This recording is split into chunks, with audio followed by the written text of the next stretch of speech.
İbrahim müəllim, 2.5 sot torpaqda ev tikmək üçün nə qədər pul lazım ola bilər mənə? 100 kvadrat ev tikmək istəyirəm.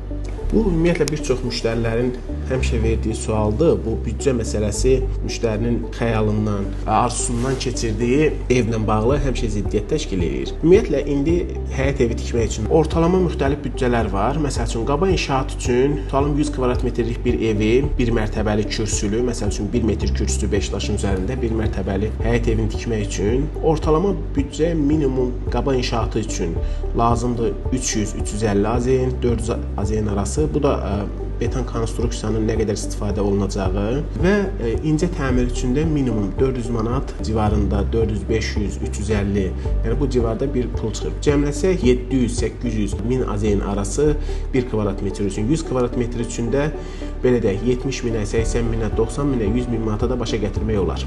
Tam təmiri yaşayış üçün.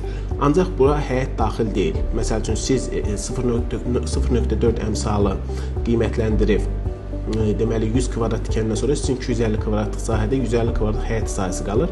Həyət sahəsi artıq landşaftdır. Yəni landşafın belə deyək dizayna uyğun hasarlanmasıdır, dəmir qapı qoyulmasıdır və ya həyətdə hər hansı bir güşənin yaradılmağıdır. Artıq bunun xərcləri tamam başqadır.